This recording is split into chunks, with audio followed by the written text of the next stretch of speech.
आज की कहानी है अंधेरे के बाद।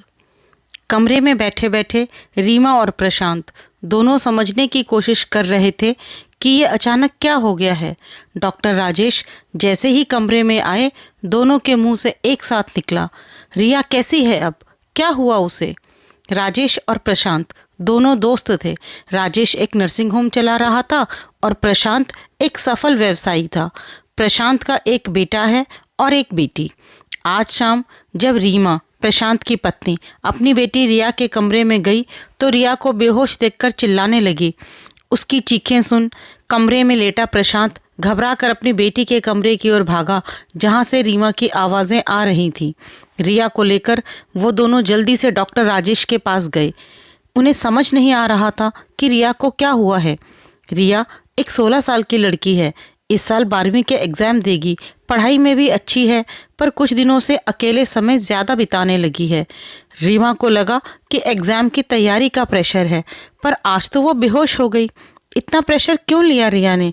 मैंने और प्रशांत ने तो कभी बच्चों पर अपनी मर्जी नहीं थोपी और न ही उन पर अवांछित प्रेशर डाला। फिर क्या चल रहा है रिया के मन में? क्या हुआ उसे? रीमा बस रो रही थी और सोच रही थी।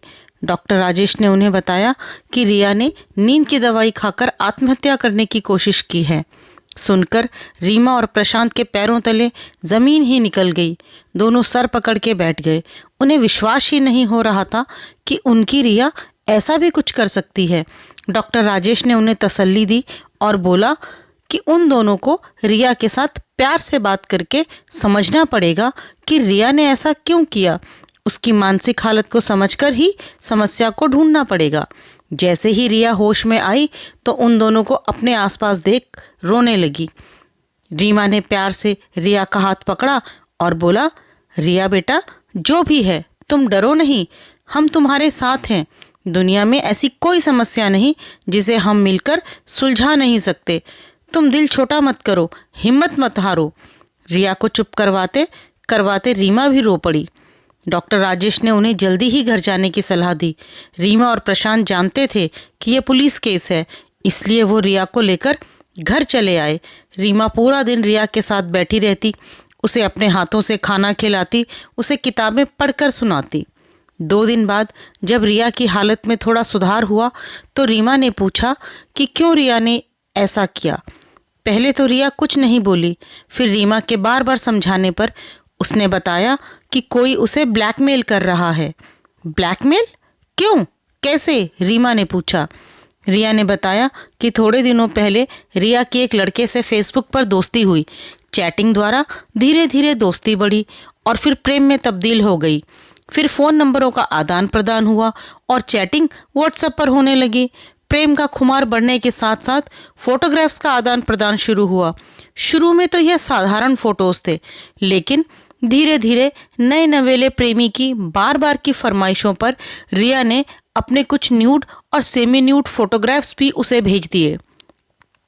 अब प्रेमी की नई फरमाइश आई कि रिया उसे आकर किसी होटल में मिले। उसके मना करने पर लड़के ने उसे धमकी दी कि अगर वह नहीं आई या उसने किसी को बताया तो वह उसके सारे फोटोज फेसबुक पर अपलोड कर देगा। रिया बहुत डर गई। वो लड़का उसे बार बार फ़ोन कर रहा था। उसने उसे होटल में आने और अपने साथ 5 लाख कैश लाने को भी कहा। रिया ने उसे कहा कि वो कैश नहीं ला सकती, तो उसने रिया को अपनी माँ के जेवर लाने को बोला। उसे पता है कि रिया के पापा क्या करते हैं और कितने पैसे या जेवर उसे मिल सकते हैं रिया से। रिया समझ गई कि उसे ट्रैप कर लिया गया है, पर इससे बाहर निकलने का रास्ता उसे नहीं दिख रहा था, इसलिए उसने ये कदम उठाया। सारी बात जानकर रीना और प्रशांत हैरान रह गए। प्रशांत ने डॉक्टर राजेश के साथ सारी बात शेयर की और उनकी राय मांगी। प्रशांत नहीं चाहता था कि रिया का नाम कहीं आए, क्योंकि एक तो अभी वो छोटी है और उतनी परिपक्व सोच की नहीं। रिया के आत्महत्या वाले कदम से प्रशांत डर गया था। डॉक्टर राजेश के एक मरीज आनंद साइबर क्राइम सेल में काम करते हैं। उन्होंने उनसे घर पर मिलने का टाइम लिया और प्रशांत के साथ जाकर सब मामला विस्तार से बताया।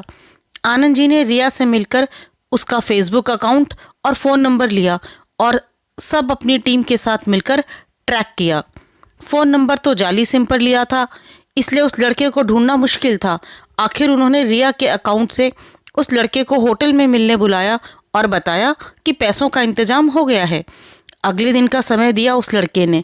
रिया डरते डरते वहाँ गई। आनंद जी की पूरी टीम वहाँ सादे कपड़ों में थी। रिया होटल के लाउंज में थी, तभी उस लड़के का फ़ोन आया और उसने उसे रूम में आने को कहा। रिया आनंद जी के इशारे पर कमरे में गई। उसके पीछे आनंद जी की टीम का एक मेंबर वेटर के भेष में अंदर गया। रिया कमरे में अंदर गई तो हैरान हो गई। वो कोई 18-20 साल का नहीं, एक 40 साल का आदमी था। उसने पहले रिया से पैसों वाला बैग छीना और जैसे ही रिया की ओर बढ़ा तभी वेटर के रूप में आनंद जी का टीम मेंबर अंदर आया और उसके पीछे पूरी टीम अंदर आ गई। उस आदमी को अरेस्ट कर लिया। बाद में पुलिस ने रीमा और प्रशांत को बताया कि ये एक पूरा गिरोह है जो अमीर माँ बाप की लड़कियों को ऐसे ही झांसा देके ब्लैकमेल करते हैं। साइबर क्राइम की टीम ने रिया को समझाया कि किसी भी अनजान की फ्रेंड रिक्वेस्ट कभी एक्सेप्ट नहीं करनी चाहिए और अपने ईमेल, फेसबुक, ट्विटर या बैंक अकाउंट्स के पासवर्ड अलग अलग रखने चाहिए। समय समय पर उन्हें बदलते रहना चाहिए। किसी और के फ़ोन या कंप्यूटर से कभी अपना कोई अकाउंट खोलें तो लॉग आउट करके ही उसे बंद करें। रीमा और प्रशांत ने रिया से वादा लिया कि अब वो अपनी ज़िंदगी की सारी परेशानियां उनसे शेयर करेगी और इंटरनेट का इस्तेमाल सोच समझ कर करेगी और अपना ध्यान सिर्फ पढ़ाई में लगाएगी। रिया अब अंधेरों से निकलकर उजाले की ओर आ गई है। दोस्तों, आपको कहानी कैसी लगी? कृपया अपने विचार हमसे ज़रूर शेयर करें और हमारे चैनल को लाइक और सब्सक्राइब करें।